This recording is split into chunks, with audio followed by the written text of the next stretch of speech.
Another competition. Yeah. They're going to play for Australia. That's one of the drills we did do as a league. We did do that, and the reason behind that, and this is why I'm asking, would you do it as a pennant level, as in development players, of course, and leagues and different things? If you were a pennant game grand final scenario, now I'll put you into a grand final scenario. They've given you the mat under the current rule. They've given you the mat. You're out there. You're the lead. Skip's asked you to bring the mat up and try and roll the jack to the tee. And he goes to it. I want you to put that jack in the ditch. Drive it into the ditch. So probably needs to do some drills on that. Concentrating on. Don't worry, I've seen it done at tournament level. We have seen it at pennant level as well, and that was one of the setups that we had at the common games. It was played under sets play that John was talking about. Then it didn't have cumulative shots. You only have to win the end. And they said if you come down the grand final gold medal match, one set all, last end of the tie break, and you've got to be given the mat, don't be frightened to take the mat up, try and put the jack straight in the right in. Not a close one first. No, because that's all your training would all out on the training track. And we did it as leads. We, I don't know, probably 500-600 drives during our training sessions to do it. It wouldn't be a drive, it would just be controlled yard on, 2 yard on the run this year. Not necessarily. If your percentage you can hit a bare jack 8 times out of 10, you play little conversions and you can only hit it, say, 60%, 6 times out of 10, which one would you go for? Well, I'm just not sure how far the jack's going to be. Yeah, that's where it comes back to the individual to say, right, okay, I hit 8 out of 10 going driving, conversion shots 6 out of 10, I'll go and play to my strength. I know 8 times out of 10 I'll hit that jack. Yes. Do you think it's a good idea, a league, to teach them the bowl a foot behind the jack? Of course, if they bowl a foot behind the jack, they'd end up close to the jack. If they're narrow, they go across the head. Yeah, a foot behind the jack is less than a full roll of the bowl. Yeah. I'd be working on players to get into a scoring zone.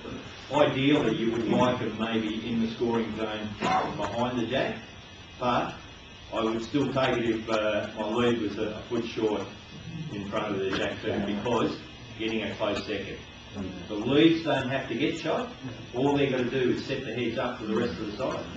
Because one of our areas that we should be looking at as well as coaches and working with our game plans, our goals, everything like that, to decrease the amount of multiple scores we do. In a pennant game, I did this when I was in actually Victoria. I was coaching a side. I went back a couple of years of scorecards, and on the average, it worked out in a pennant game. They were playing 4 rings of 25 ends over there, so 100 ends they were playing. A lot of the times, the teams that were winning were only scoring, say, 53, 54 ends. The other side was 40, 47 sort of thing. So there wasn't a lot of difference in ends over the whole 100 ends, but there might have been 20 or 30 shots difference in the scoreline.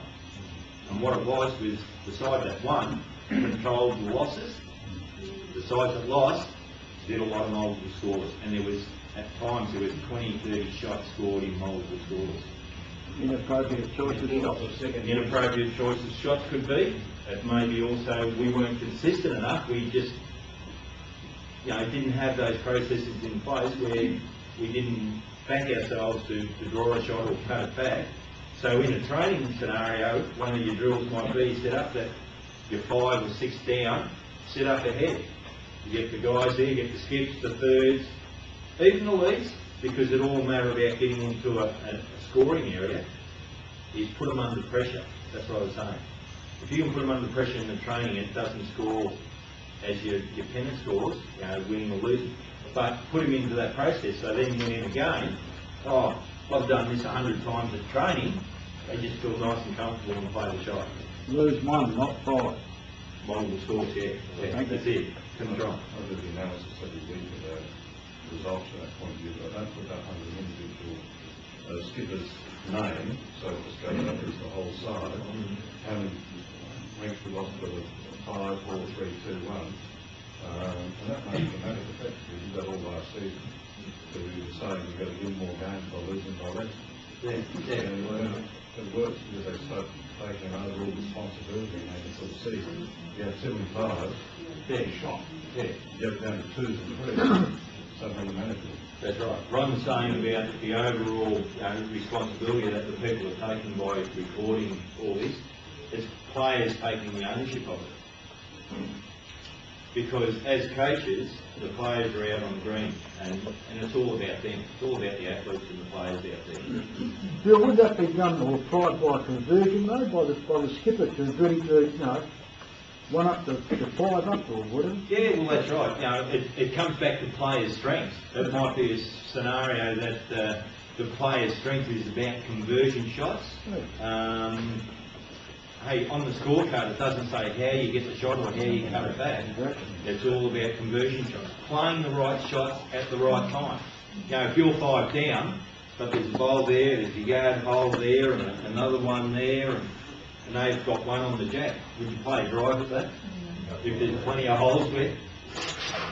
Hey, they've got 5 around it in a little area like that. So you've got to play the right shot at the right time. Exactly. So there is a number of scenarios, but I'm just making you aware of all these different areas that as coaches, that we probably should be looking at too. So in setting team goals, the losing multiples, that could be quite a clear team goal. Yeah, exactly. Yeah, it could be quite a clear team goal and say, right, on average, and this might be as the coach, you might have to go back through some Bennett cards and things like that and say, well, last year, on an average, per game, we lost, say, 4 multiples. And multiples could be 3 shots and above. It's whatever you sort of want to work on. And if it's 3 and above, there's probably more than, say, 4, could be 5, could be 6, could be 7 in a 100 in game. Now it's changed back to 84, so you might just have to reassess it down a little bit and say, right, let's see ourselves not losing any more than 1 per rink over the course of the day, which is probably realistic because multiple scores do happen at times. But if you can keep your opposition down to 1s and 2s, it's going to be easier for you to make that score up. And that could be a scenario that you look at on that side and say, let's see if we can, on average, over the course of the day, 1 per rink. Now it might be that 1 rink loses 2 multiples and another rink doesn't lose. It's still that average. But you've got to try and cut it down because those multiple scores will hurt you at the end of the day on the scoreboard.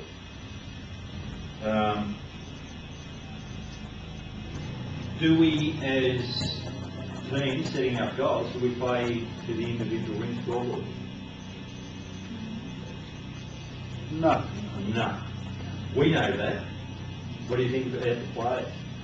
They've got to be told. Or the skips? They've got to be told. Yeah. Watch the scoreboard. Yeah. There is skips out there, I've seen it, and I would imagine that you've probably seen it too. They will play to their own rink. They won't worry about the overall scoreboard. So that's an area that you need to look at as well and say, right, we focus on that overall scoreboard. I call it check on the figures. Yeah.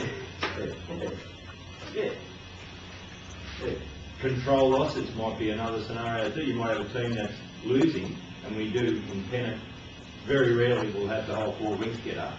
We'll have a rink that's going down. Now, sometimes the teams that actually win the game for you is the team that controls the loss.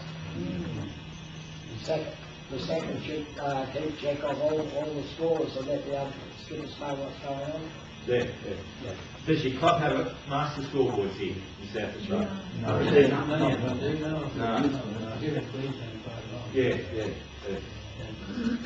But down here, there's not one thing that I've seen, there's not a lot of master scoreboards around.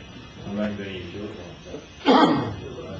Yeah, I was looking for some the other day, that's right. Would you think near enough's good enough with your players when you're out there on the training track working to these goals? No. Can I just clarify one point from what you just said? Is it more important